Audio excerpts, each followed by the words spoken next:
जी तशरीफ लाएं जरा पेज 392 पे।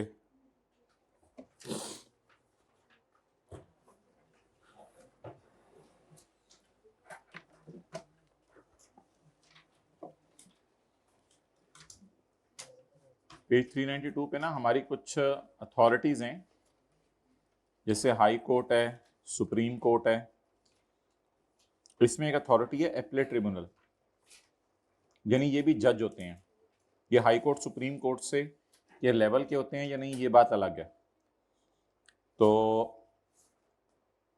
ये जरा 5-7 मिनट निकाल के ना इसको आपने कल याद करना है।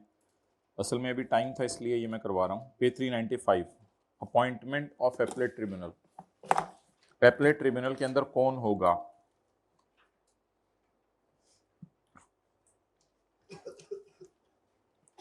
A person shall be appointed as a member of appellate tribunal। एक बंदे को एपलेट ट्रिब्यूनल का मेंबर बना दिया जाएगा अगर वो हाई कोर्ट के अंदर वकील रहा हुआ है, एडवोकेट, हाई कोर्ट में वकील रहा हुआ है कम से कम 15 साल, या फिर और कोई क्वालिफिकेशन है वो इसने नहीं बताई यहाँ, या वो 10 साल से सीए है, प्रैक्टिस कर रहा है टैक्स की, वैसे नहीं सीए, प्रैक्टिस कर रहा है टैक्स की, या 10 साल से वो cost and management accountant as a practice कर रहा है, या वो इनलैंड रेवेन्यू का ऑफिसर है, जिसे हमने commissioner, additional commissioner, deputy commissioner, या वो इनलैंड रेवेन्यू ऑफिसर है जिसका स्केल 21 ग्रेड है, गवर्नमेंट का बेसिक स्केल उसका 21 ग्रेड या उससे ज्यादा है, या फिर कोई भी ऑफिसर है जिसका स्केल 20 स्केल है लेकिन उसकी फिर सर्विस कम से कम 3 साल की होनी चाहिए। 21 स्केल वाले के लिए सर्विस की लिमिट नहीं, 20 साल वाले। इन लोगों को इकट्ठे एक जगह बिठा दिया जाए या 2-2 3-3 करके बिठा दिया जाए तो इस कोर्ट का नाम बन जाता है एपलेट ट्रिब्यूनल। एपलेट ट्रिब्यूनल में मेंबर्स होंगे और उनमें एक चेयरमैन होगा, इन्हीं में से एक चेयरमैन होगा। ये सारे तो मेंबर्स हैं ना, ये सारे तो क्या हैं, इन्हीं में से एक चेयरमैन होगा। और अपॉइंट कौन करेगा उनको? Federal government. वैसे फेडरल गवर्नमेंट अपॉइंट किया करेगी मेंबर्स को पोजेसिंग क्वालिफिकेशन एज चेयरमैन, जो भी मुनासिब समझे, किसी को भी इनमें से चेयरमैन लगा देगी। The chairman shall hold office for 3 years, और फिर ये 3 साल तक चेयरमैन ही रहेगा, और बाद में फिर फेडरल गवर्नमेंट उसको रीअपॉइंट कर देगी, किसी और चेयरमैन को ले आएगी, या उसी को चेयरमैन को रीअपॉइंट भी कर सकती है। मे रीअपॉइंट, मादरत, रीअपॉइंट मींस कि उसी को दोबारा भी लगा सकती है चेयरमैन फॉर फर्दर टर्म और टर्म्स। तो ये लोग इसके मेंबर होंगे, इन्हीं में से चेयरमैन चुना जाएगा, और इनका टेन्योर चेयरमैन का 3 साल होगा, टेन्योर चेयरमैन का 3 साल होगा, और इस चेयरमैन को बार बार रीअपॉइंट भी किया जा सकता है। द मेंबर्स इंक्लूडिंग चेयरमैन, यानी ये सारे मेंबर्स और इनमें जो चेयरमैन है वो भी, the members including chairman shall cease to hold office at the age of 62 years। 62 साल से बूढ़ी उम्र वाले बंदे को हम इस टीम में नहीं रखेंगे, उनको हम फिर क्या कर देंगे, उनको कह देंगे भाई आप घर जाएं। And members following under clause D and E, ये तो हमारे अपने दफ्तर के बंदे थे ना। And members following under class D and D shall cease to hold office at the age of superannuation. Superannuation जो है वो कोई रिटायरमेंट की एज होती है, वो रिटायरमेंट की एज जो है वो हमारे उसमें नहीं है, शायद 60 साल है वो, लेकिन वो छोड़ें, कोई एज है बस, at the age of superannuation. तो आमतौर पे मेंबर्स को 62 साल की उम्र में फारिग कर दिया जाएगा, लेकिन इनको कब फारिग किया जाएगा? जब सुपरएनुएशन की एज पे पहुंच जाए। वो रिटायरमेंट की एज होती है, मे भी 60 साल लिख लें आप, इनको 60 साल की उम्र में कर दिया जाएगा। लेकिन एक बात है, मेंबर या चेयरमैन रिजाइन कर सकता है किसी भी वक्त, या फिर फेडरल गवर्नमेंट इसको रिमूव कर दे, जाओ निकल जाओ हमारे दफ्तर से, before the expiry of term. आपके 62 साल से पहले आपको रिटायर कर देंगे, attaining the age of superannuation, इससे पहले ही आपको फारग कर देंगे। It will be done on the suggestion of a performance review committee on grounds of inefficiency और misconduct। अगर आपने काम अच्छा ना किया या गलत काम किए तो हम आपको फारिग कर देंगे बिफोर द एज। इन लोगों को 62 साल से पहले निकाल देंगे और इन लोगों को सुपरएनुएशन की एज से पहले निकाल देंगे। Procedure of appellate tribunal, benches वगैरह, case management, distribution of case, यानी कुछ केस इसको दे देंगे, कुछ इसको दे देंगे, कुछ इन दोनों को बिठा के दे देंगे। And distribution of cases shall be regulated by rules of FBR. वो पता नहीं क्या रूल्स हैं, चलें जी आप याद कर लें। एपलेट ट्रिब्यूनल में कौन कौन होंगे? मेंबर्स, और इनको अपॉइंट कौन करेगा? मेंबर कौन कौन हो सकता है? ये लोग। फेडरल गवर्नमेंट अपॉइंट करेगी मेंबर्स, और उन्हीं में से कोई चेयरमैन भी। चेयरमैन 3 साल तक अपना ऑफिस होल्ड करेगा और बाद में 3 साल के लिए बार बार रीअपॉइंट भी हो सकता है। मेंबर्स और चेयरमैन अपना ऑफिस सीज कर देंगे 62 साल की उम्र में, लेकिन ये दोनों लोग 60 साल की उम्र में अपना ऑफिस सीज कर देंगे। लेकिन 60 साल नहीं लिख के आना पेपर में, सुपरनेशन। ये खुद भी छोड़ सकते हैं, हुकूमत भी इनको निकाल सकती है सुपरनेशन की एज से पहले, या एक्सपायरी ऑफ टर्म 62 साल यानी उससे पहले भी इनको निकाल सकते हैं। लेकिन निकालने से पहले ये ग्राउंड्स कोई ना कोई बनाने पड़ेंगे। एक कमेटी बैठेगी जो परफॉर्मेंस रिव्यू करेगी, और एपलेट ट्रिब्यूनल का प्रोसीजर वगैरह एफबीआर बताएगा। इस कानून में एक एपलेट ट्रिब्यूनल हम बनाएंगे, इसका नाम रख देंगे appellate tribunal. There shall be establish an appellate tribunal to be called as appellate tribunal to exercise jurisdiction यानी पावर। ये एक लाइन पुराने लॉ की है। असल में ये सारी चेंजेस जो है ना, ये सारी चेंजेस आई थी 2024 में। तो वो कह रहे हैं जो लोग 2024 से पहले अपॉइंट हुए हैं ना, उनकी पुरानी टर्म्स ही चलेंगी। हो सकता है वो 65 साल में रिटायर होते हो सकता है वो 4 साल के लिए अपॉइंट होते हो। तो कहते हैं 2024 से जो पुराने लोग हैं उनके लिए फिर पुराने रूल नहीं है, वो फिर नए रूल उनके लिए नहीं है।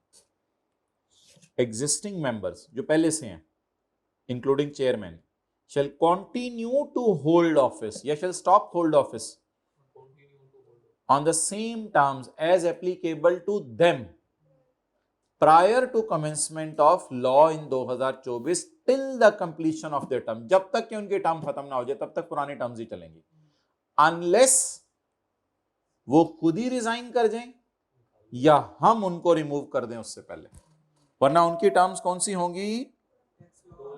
पुरानी।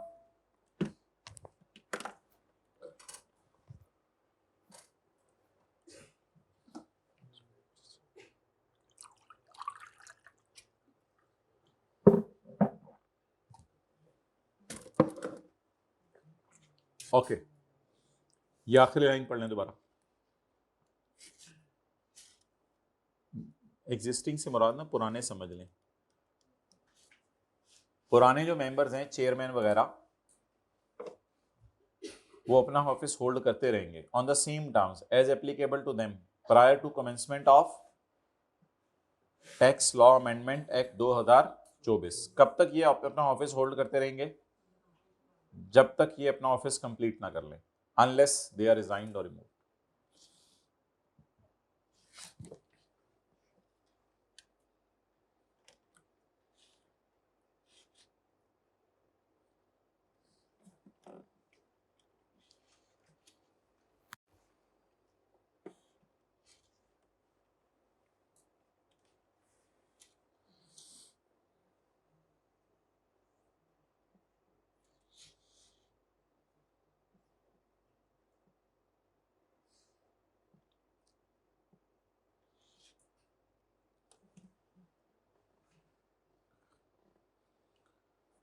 एक था हमारा सेक्शन 114,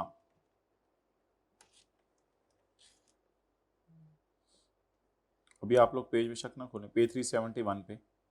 इसमें हमने पढ़ा था किन किन लोगों ने रिटर्न जमा करवानी है। फिर हमने पढ़ा था कि रिटर्न मुकम्मल कब दी जाती है, उसमें ये 5-6 शराइत थी। फिर हमने पढ़ा था कि रिटर्न इलेक्ट्रॉनिकली भी जमा कराई जा सकती है और 12 महीने से कम की रिटर्न भी मांग सकते हैं। 4 और 5 बड़ा इंपॉर्टेंट था कि एक बंदे ने रिटर्न जमा नहीं कराई तो क्या करें। उसका हल हमने ये निकाला था कि इससे 5 या 10 सालों की पुरानी रिटर्न आप मांग सकते हैं, कोई मसला नहीं, लेकिन इसको नोटिस दें, ये 30 दिनों में रिटर्न पुरानी बना के ले आएगा।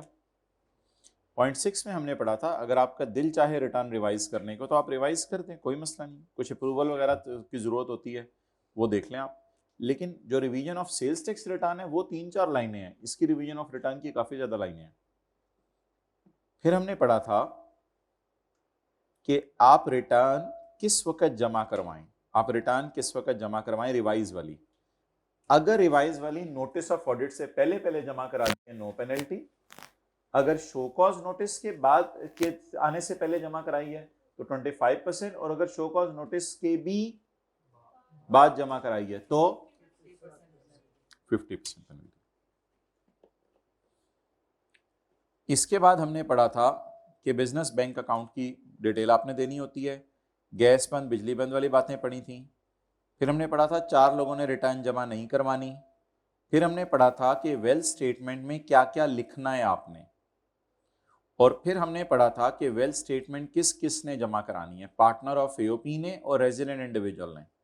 और वेल्थ स्टेटमेंट में अगर एरर निकल आए तो उसको कैसे सही करना है। फिर हमने पढ़ा था फॉरेन इनकम एंड एसेट्स क्या होते हैं। उसमें हमने पढ़ा था कि 10,000 और 1 लाख से ज्यादा वालों ने अपनी फॉरेन इनकम एसेट स्टेटमेंट जमा करवानी है, और पहले सफे में पढ़ा था इन्होंने रिटर्न भी जमा करवानी है।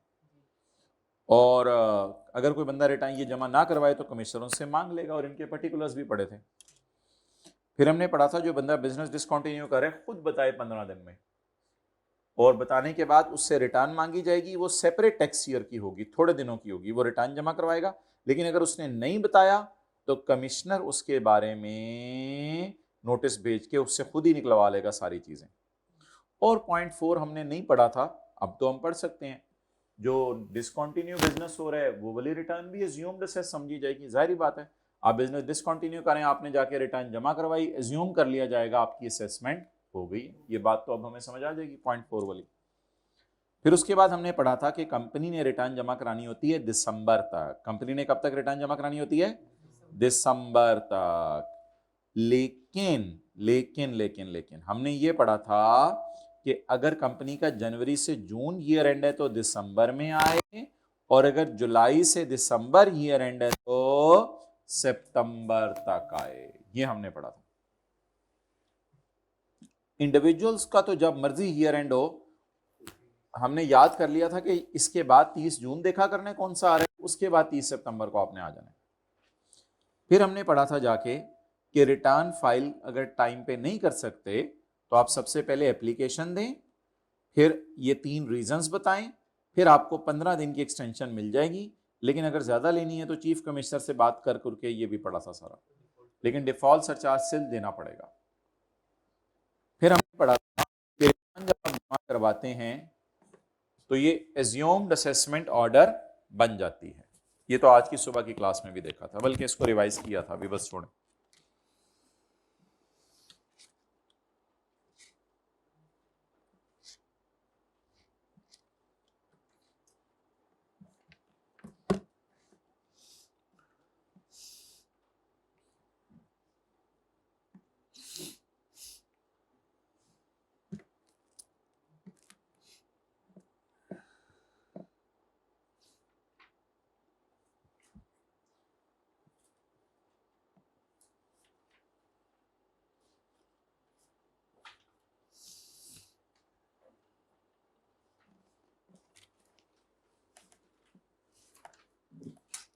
Under the provisions of Income Tax Ordinance 2001 and rules made thereunder, who is required to foreign income and asset statement, इसमें वो $10,000 और $1,00,000 वाली बात बता के आएंगे, और पर्टिकुलर्स में बता के आएंगे एसेट्स, लाइबिलिटीज, एक्सपेंडिचर्स, ये सारे बता के आएंगे। सेक्शन 116 का ए था ये। कंसील्ड एसेट क्या है और कमिश्नर की पावर बताएं अगर हुकूमत कंसील्ड एसेट कब्जे में ले ले। तो कंसीलमेंट ऑफ इनकम की डेफिनेशन नहीं देनी थी, आपने सिर्फ डेफिनेशन देनी थी कंसील्ड एसेट की। तो कंसील्ड एसेट क्या है वे 391 पे लिखा हुआ था, और पावर्स में 1 और 1 ए दोनों लिखा है, 1 और 1 ए दोनों लिखा है, पाकिस्तान वाले भी बाहर वाले भी। तो 1 और 1 ए और 3 और 2 भी लिखा है कि कच्चे को जल्द अज जल्द पक्का करेंगे।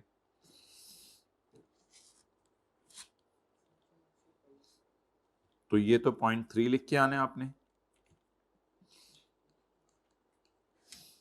और पावर्स 1 1 ए और जल्द अज जल्द कच्चे को पक्का करें।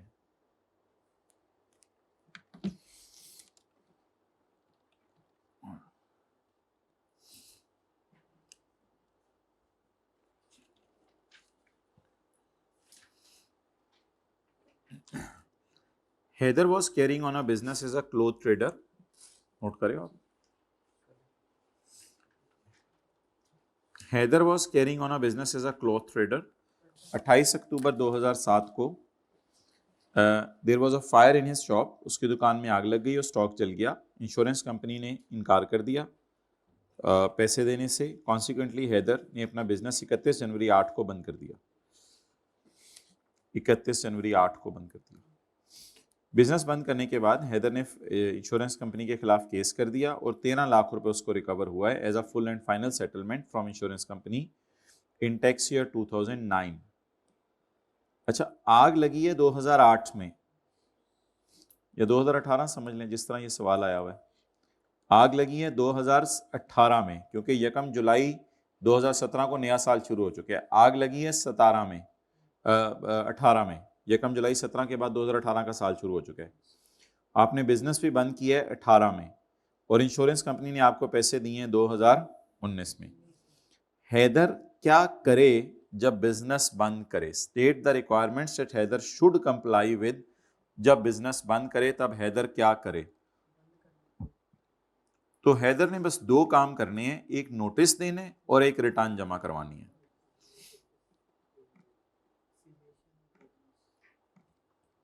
हैदर ने 2 काम करने हैं।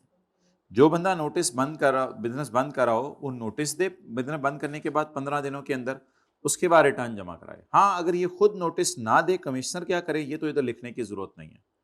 तो बस ये बता दें आप कि ये बंदा जो है वो 2 काम करे, नोटिस दे और रिटर्न जमा करवाए। बिजनेस बंद होने के बाद अगर कोई अमाउंट रिकवर हो गई है तो उसका था चैप्टर 4। चैप्टर 4 का मुझे पेज नंबर बता दो, जिसमें cessation of source of income एक हेडिंग थी कि बिजनेस बंद हो जाए और बंद हुए से पैसे मिले। सारे जाके खोल के देख लें, पेज नंबर कौन से?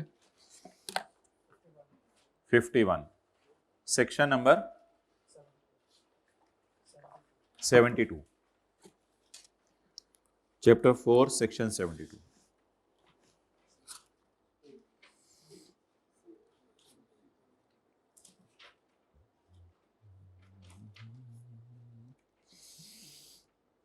ये जी बड़ा इंपॉर्टेंट सवाल है।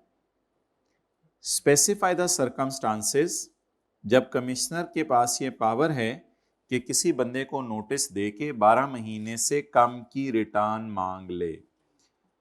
कमिश्नर के पास किस सूरत में ये पावर अवेलेबल है कि किसी बंदे को नोटिस भेज के 12 महीने से कम की रिटर्न मांग ले? तो उसकी डेथ हो गई है या बिजनेस लिक्विडेट हो गया है या पाकिस्तान परमानेंटली छोड़ गया है, पेज 372 पे। ये बड़ा इंपॉर्टेंट सवाल है। Also state the power of commissioner, अगर ये बंदा रिटर्न जमा नहीं करवाता, इसे कहा भी है 12 महीने के रिटर्न जमा करवाए, कहने के बावजूद भी जमा नहीं करवा रहा, हालांकि मैं उसको नोटिस दे चुका हूं 1 दफा के रिटर्न जमा करवाओ 12 महीने से कम की, मेरे नोटिस का भी बाहर नहीं ले रहा। अब क्या करे commissioner? Power of commissioner, if such person still fails to furnish the return.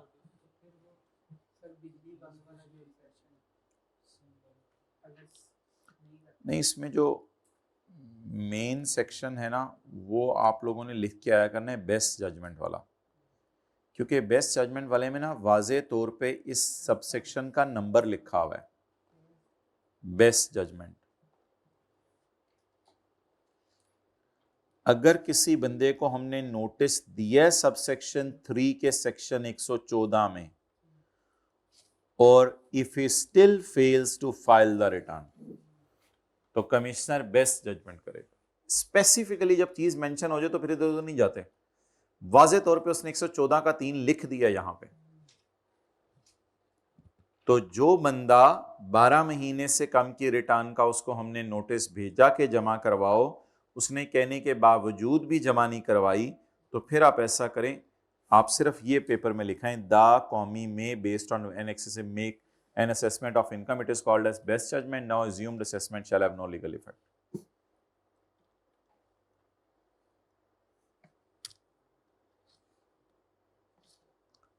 तो यहां पे आपने सेक्शन 121 लिख के आना है। आगे फिर ये भी लिखाइएगा, after making he shall issue an assessment order stating taxable income tax, बस इतना सा लिखाइएगा। टाइम लिमिट तो इतना कुछ लिखने की जरूरत नहीं। हाँ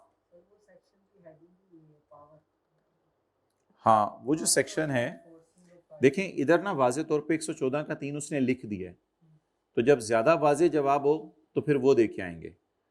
उस सेक्शन की हेडिंग क्या है, वो जो गैस बंद और बिजली बंद वाला है,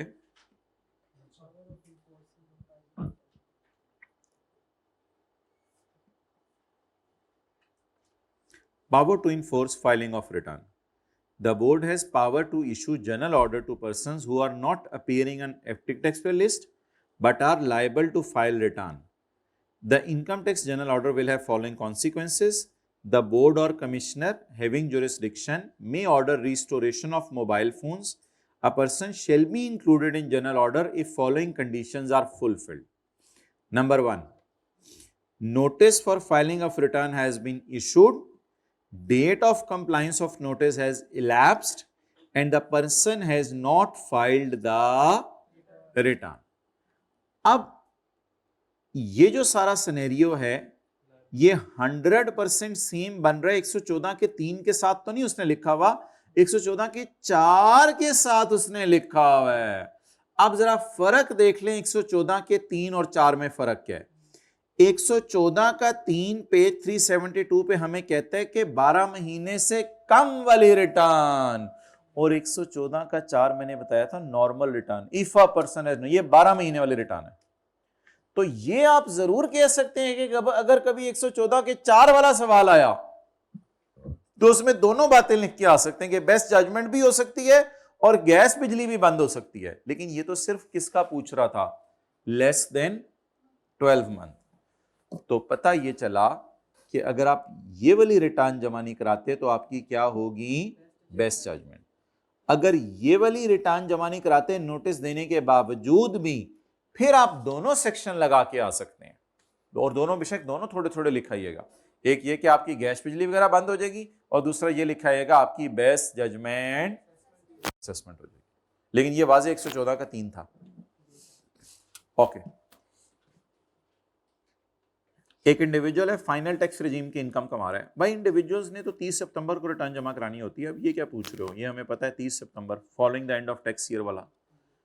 एक इंडिविजुअल है, उसने रिटर्न जमा करवानी है क्योंकि कमिश्नर ने उसको कहा है कि पता चला है कि तुमने बिजनेस डिसकंटिन्यू कर दिया है, तो ये कब तक रिटर्न जमा करवाए। तो ठीक है भाई, जिसने बिजनेस डिसकंटिन्यू कर लिया है वो कब तक रिटर्न जमा करवाए, उसके बारे में वाज़ेह तौर पे गाइडेंस अवेलेबल है कि कमिश्नर बताएगा। He may serve a notice, commissioner will notify the अरसा for which the return is required. नहीं, यहां टाइम नहीं बताया हुआ, टाइम 118 में बताया हुआ है, यहां जाके बताया हुआ है। A return required to be furnished for discontinued business shall be furnished by the due date specified in notice. ये 118 के 5 में टाइम उधर नहीं बताया हुआ। तो बता दें जी, जो बिजनेस डिसकंटिन्यू कर रहा है उसने कब तक रिटर्न जमा करवानी है, जब कमिश्नर स्पेसिफाई कर दे।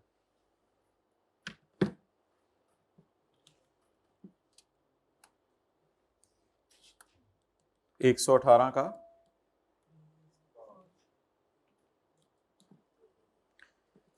एक इंडिविजुअल ने उसने रिटर्न फाइल करनी है, क्योंकि उसने रिटर्न फाइल नहीं की पिछले साल की रिटर्न फाइल नहीं की, अब उसको नोटिस आ गया कि पिछले साल की रिटर्न फाइल करो। एक इंडिविजुअल को नोटिस आ गया कि तुमने पिछले साल की रिटर्न फाइल नहीं की, करो। अब ये कब तक करे, यानी 30 सितंबर को नहीं की थी, अब आगे नोटिस के करो जल्दी। अब ये कब तक करे भाई, 114 का 4, यही तो सिखाया जा रहा है 114 के 4 में कि जिस बंदे ने रिटर्न जमा नहीं कराई उसको हम क्या भेजेंगे, नोटिस, और वो रिटर्न जमा करवाएगा। अब सवाल क्या था, सवाल पढ़ें। An individual is filing return in response to a notice received for not filing the return. So, if a person has not filed the return, commissioner may by notice require him to file within 30 days. Commissioner may allow a longer और shorter period. अच्छा बता दें, आम return कब तक जमा करवानी है? 30 सितंबर तक। अगर कमिश्नर ने नोटिस भेज दिया कि तुमने रिटर्न जमा नहीं करवाई और अब जमा करवाओ, तो वो कब तक जमा करवानी है? ये वाला 30 दिन या वो वाला। और डिसकंटिन्यूड बिजनेस वाले में कोई डेट नहीं है, कोई टाइम नहीं है। और कंपनी ने कब रिटर्न जमा करानी है तो लंबी बात है, 2 सिनेरियोज हैं।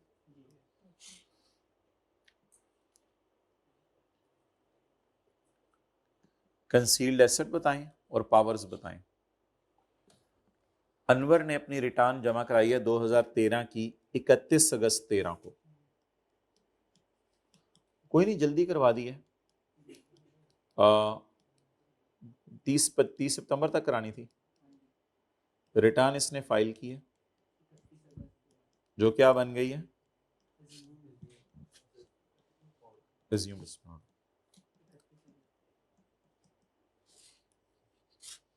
और इसका साल है tax year 2013। By which date the कॉमी, नहीं इसका टैक्स ईयर 14 है यार, हद हो गई है। टैक्स ईयर 2013 है और रिटर्न जमा करवाई है 31 अगस्त 13 को। अब आप मुझे बताएं इसमें क्या लिखवाना चाह रहे हैं मेरे से? नहीं क्या, अब वो तो अभी मैंने सवाल ही नहीं पढ़ा। मैं तो अभी सवाल पढ़ता हूँ पॉइंट 1। आपने अगर सवाल पहले पढ़ लिया था तो वो अब उसका जवाब आप मुझे दे दें, फिर 2 का भी दे दें जवाब, फिर अगले का भी दे दें, क्वेश्चन 23 का। मैंने तो अभी बस ये बताया कि 2013 के साल की रिटर्न मैंने 31 अगस्त 13 को 2 महीने में जमा करा दिया है। हालांकि 3 महीने में करानी होती थी, लेकिन मुझे पता नहीं क्या चढ़ा हुआ था, मैं 2 महीने में जल्दी जमा करा के आ गया। बिजली का बिल 4 तारीख तक जमा कराना था, मैं 2 को जमा करा के आ गया। बस मैंने तो ये लिखा है अभी। वो क्या तारीख है जब तक commissioner amendment of assessment, best judgement का सेक्शन नहीं है, अमेंडमेंट, वो क्या तारीख है जब तक अमेंडमेंट कर सकता है?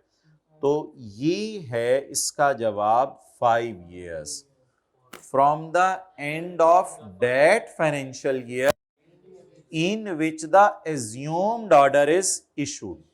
मुझे बताएं एज्यूम्ड ऑर्डर किस साल में इशू हुआ है?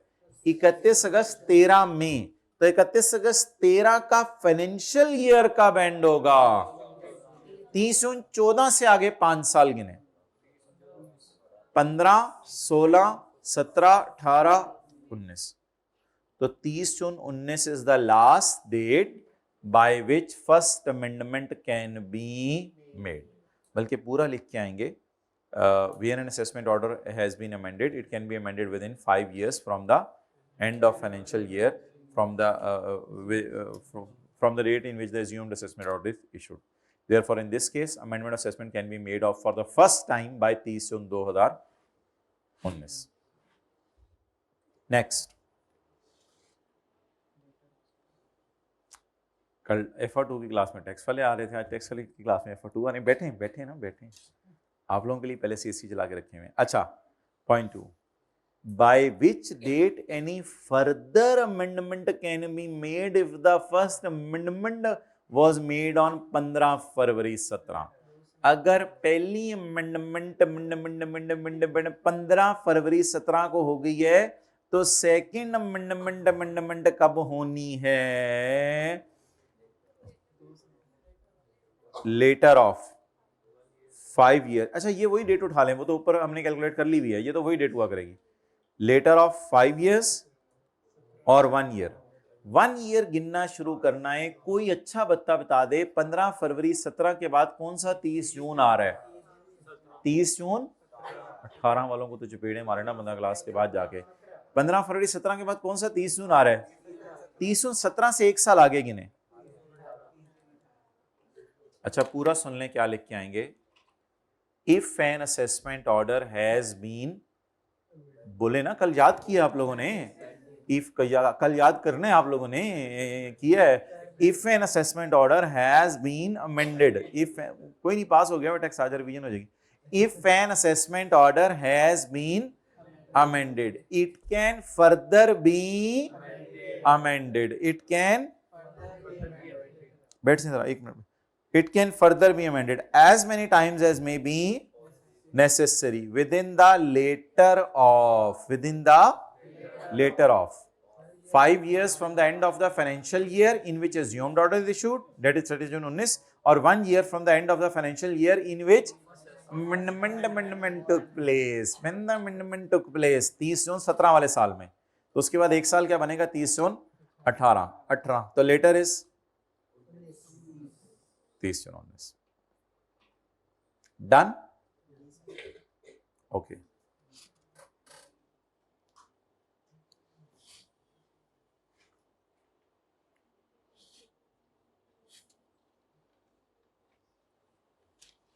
List the persons who are required to furnish the return. ये तो वही वाले हो गए. इन द लाइट ऑफ खाला जी का ऑर्डिनेंस मेड फॉर खालू जी, आइडेंटिफाई द सर्कमस्टांसेस जिसमें कमिश्नर किसी बंदे को कह सकता है 12 महीने से कम की रिटर्न जमा कराओ. ये तो वही सवाल हो गया. और नताइज बताएं अगर बंदा फिर भी 12 महीने से कम की रिटर्न जमा ना करवाए. नताइज बताएं. अभी बताया था. नताइज बताएं अगर बंदा फिर भी 12 महीने से कम की रिटर्न जमा ना करवाए तो क्या करें. उसको कहा है हमने 12 महीने से कम की रिटर्न जमा करवाओ, उसने फिर भी जमा नहीं करवाई. उससे कहा है 12 महीने से कम की रिटर्न जमा करवाओ, उसने फिर भी जमा नहीं करवाई. बता देना क्या करें. Best judgement. उसकी क्या होगी. अगर एक बंदा फेल हो जाए रिटर्न जमा कराने से बताने के बावजूद भी, तो the commissioner may based on available information and exchange best judgement, उसकी बेस्ट जजमेंट कर देगा. तो ये तो हो गया 121 का. बस 1 लिखाइएगा रेलेवेंट, और 2 भी हल्का सा लिखना हुआ तो लिखाइएगा आफ्टर मेकिंग असेसमेंट. अच्छा,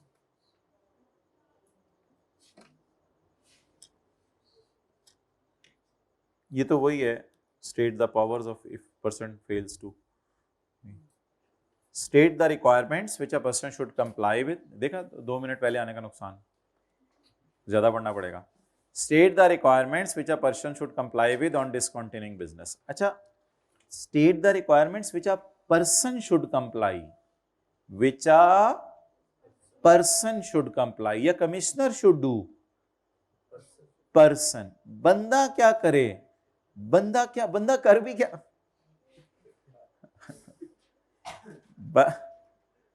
बंदा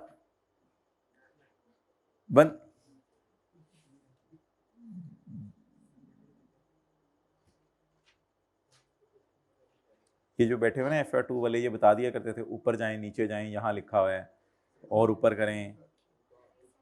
ये तो गुजर गया, बार बार पता नहीं गुजर रहा है उधर से. और ये बंदा क्या करे. बंदा नोटिस दे कि मैंने 15 दिन में, और बंदा रिटर्न जमा कराए. बंदा क्या करे. बंदा क्या करे. बंदा तो यही कर सकते हैं ना. बंदा 1 मिनट पहले आने का नुकसान. बैठो. हो गया जी. चलें जाएं.